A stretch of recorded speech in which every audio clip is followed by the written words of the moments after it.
I'm marrying the boss's daughter, so you're no longer needed over the phone, my husband Carl said triumphantly. I could almost see Carl's malicious smirk. I finally caught my big break. Staying with you, I'd forever be just an employee, but now as the future boss, I'm going to strive for more, he laughed. It sounded like he was blaming me for his lack of success.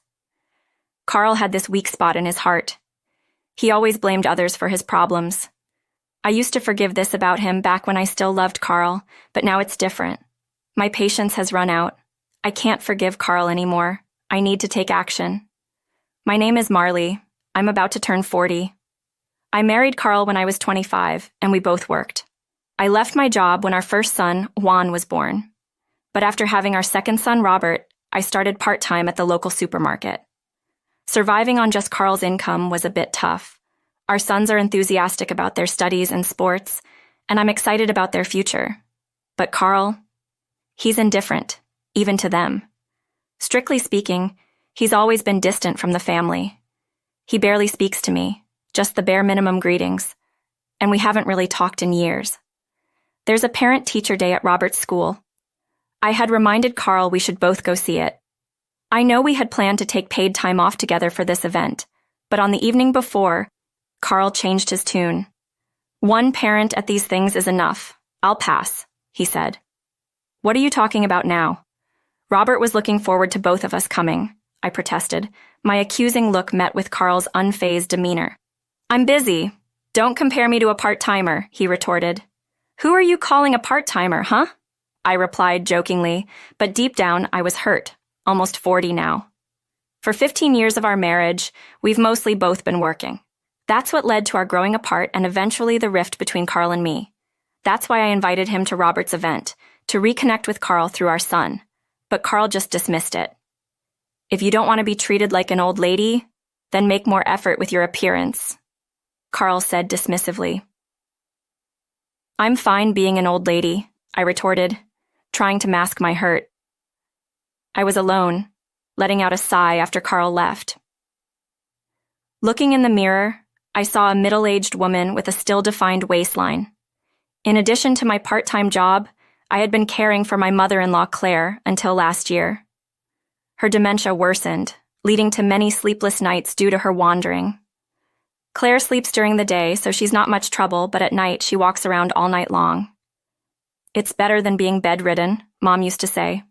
Carl, despite it being his mother, would just go back to sleep, unconcerned. I bore the brunt of it alone. As I aged, balancing work and caregiving became too hard, and we had to put Claire in a nursing home, which weighed on my heart. Please visit sometimes, Claire had said, looking anxious.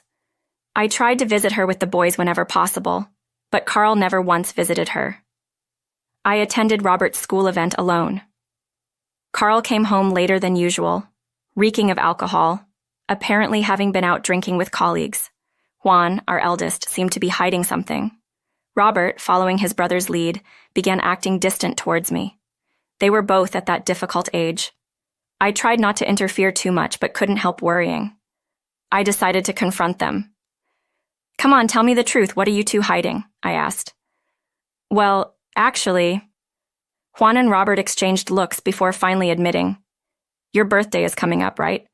So we both chipped in to buy a cake. What? I was surprised. I glanced at the calendar. Indeed, my birthday was in 3 days.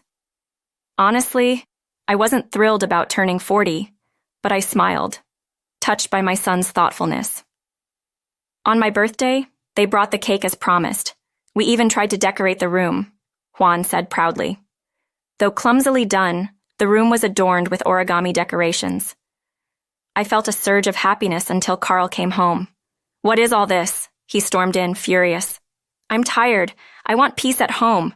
What's with these silly decorations? But today is Mom's birthday, Juan interjected. A grown woman celebrating her birthday. How convenient, Carl sneered, and tore down the decorations near the wall, throwing them in the trash. Oh, clean this up and bring me a beer. Hey, what do you think of the effort these kids put in? I raised my voice, appalled by his behavior. How could he be so cruel, not moved by our sons quietly starting to clean up? So what? Carl replied callously. Well, yes, I'm 40 and an adult. I don't need to fuss over our birthday. But I was happy about our son's gesture. Wouldn't you be happy if they celebrated your birthday? Just the thought of it makes me sick. Carl made an exaggerated grimace. He complained about how slow we were cleaning up and then continued. I don't want you guys taking up my time. Just leave me alone. I was dismayed, hanging my head low, the boys looking like they were about to cry, continued cleaning up the decorations. Then Carl noticed the cake on the table. I'll take this as a reward for my hard day, he declared. No, Juan and Robert's eyes widened in shock before our stundies. Carl grabbed the cake with his bare hands and shoved it into his mouth. Robert started to cry. Juan patted his back, his eyes also brimming with tears. What are you doing? You should be on a diet. Don't eat this kind of stuff, Carl scoffed. In this manner, my birthday and the boys' efforts were ruined by Carl, despite often claiming to be busy with work. Carl's income was never impressive. In fact, he showed no signs of career advancement and was rumored among his colleagues to be incompetent. His frustration spilled out when he drank. At times like this, Tiara would actually listen to me, holding a beer can, Carl said. I was taken aback. Tiara? Who was that? As I listened carefully, it seemed that Carl was getting close to a woman named Tiara. She was a junior at his company and apparently had taken a liking to Carl. He was going on about how wonderful Tiara was, carried away by his drunken state. Unlike you, she's beautiful, straightforward, and cute. How far has your relationship with her gone? If only I could marry Tiara, I'd leave this house in a heartbeat, Carl said, contorting his face in disdain. I was speechless. Even though he was drunk, I couldn't believe he was openly expressing his desire to cheat. It seemed he vaguely remembered praising Tiara while intoxicated. I'm leaving. Have a good time with Tiara, I retorted. Carl glared at me silently and left for work. The next day, Carl seemed uncomfortable. If she were just a junior at the company, he would have referred to her by her last name, not Tiara. Calling her by her first name indicated something more intimate, yet I couldn't bring myself to consider divorce.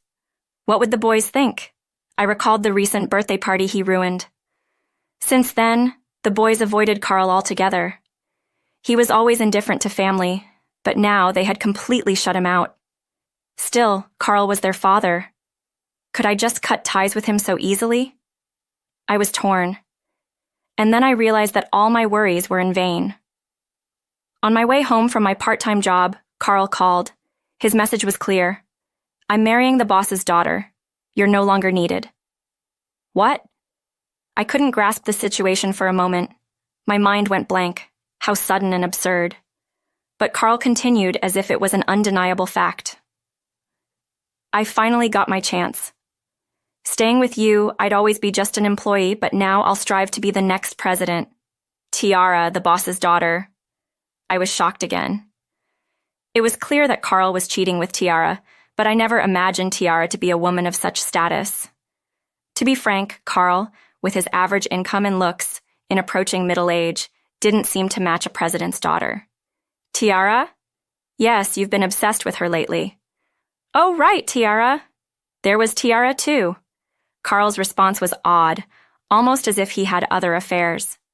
Anyway, let's get divorced. Marley, sure. Goodbye then. I agreed to the breakup more easily than I thought I would. It wasn't forgiveness for Carl, quite the opposite. I couldn't forgive Carl. The first step was to distance myself from him. I was sure the boys would understand. Carl came home with divorce papers. I signed my name without hesitation. He insisted the boys live with me. I wasn't surprised. When I explained it to the boys, they just said, "Figures. Dad never cared about us, did he? Don't despair, I'm here." That's our line, Juan said, comforting me. Mom, don't be sad about divorcing Dad. You have me and Robert. That's right, Mom. Thank you, both of you. I was moved to tears by their words. A month had passed since the divorce. My life hadn't changed much. I sent the boys to school and did housework. Then, on my way home from work, Carl called again. He sounded panicked. Help me, Tiara is... What happened? I asked leisurely, eager to get home. Tiara came over, and now my wife knows about the affair. That's tough. I nodded in the same leisurely tone. I had suspected this would happen. Suspicious of Carl's actions, I had followed him with Juan. It turned out the mistress Carl wanted to marry wasn't Tiara. Tiara was just a junior at work, a normal girl from a normal family. Today Juan was making beef stew and I couldn't wait to get home. Carl's actual love interest, the supposed president's daughter, was neither young nor beautiful. Why did Tiara find out? I told her. I said it as if it was nothing. What? I told T the truth, with evidence and photos. Carl raised his voice at my words. What have you done? Because of you, my wife is furious. I've been kicked out of the house and I'm fired from the company. You brought this on yourself by deceiving that boss's daughter. Carl spoke as if he were the victim, but he was the center of the problem.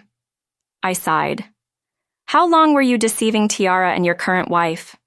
Shut up. It's none of your business. Well, you're right. We're divorced now, I said with a bitter smile. But you were cheating even while we were married. What did you think of me and the boys? Nothing but nuisances. Marrying you was a mistake.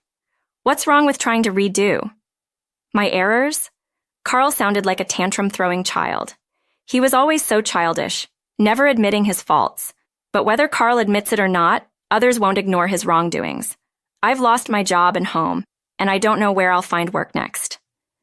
My wife told her father, the president, and he's pressuring other companies not to hire me. Is that supposed to concern me? I asked Carl, who sounded serious. He was dumbfounded. What do you mean I'm not your wife anymore? We each have to handle our own problems. With that, I hung up the phone. Carl kept calling, but I didn't respond. Instead, Tiara contacted me. Carl came to my place asking to get back together. That's audacious. I was appalled. Tiara probably had the same expression over the phone. Of course, I turned him down, told him to never come back. That's the right decision. I nodded in agreement. Tiara's voice then turned soft.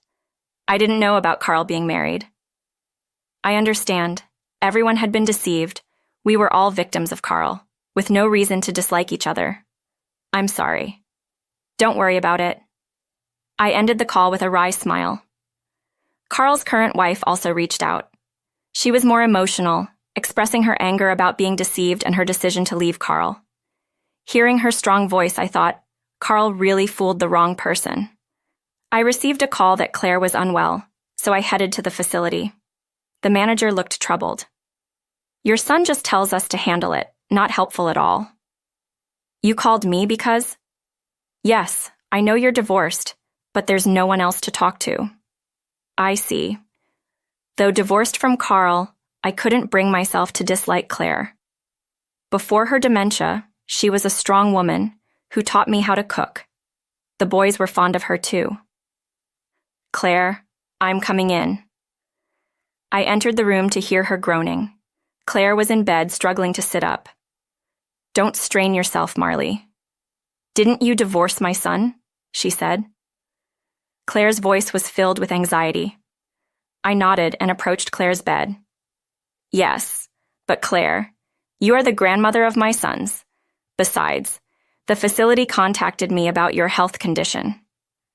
It's just a cold, and I'm already getting better, Claire said, then coughed softly. Her cold hadn't healed, according to the manager. Carl was reluctant to pay for the facility, and thus Claire couldn't be taken to the hospital. I'll pay. Let's take you to the hospital. But please get better soon for the sake of playing with the boys again, I said with a smile. Claire looked surprised at my words. All right. After Claire nodded, I left the room to arrange things with the manager. A few days later, I visited Claire again, only to find Carl there too. His reason for visiting, however, was appalling. Mom, I need a little money. Can you lend me some? Why do you only show up when you're in trouble? Don't be mad, please, Carl continued in a flattering voice, unaware of my presence at the door. Mom, you have Dad's inheritance, right? Give it to me. Don't talk nonsense.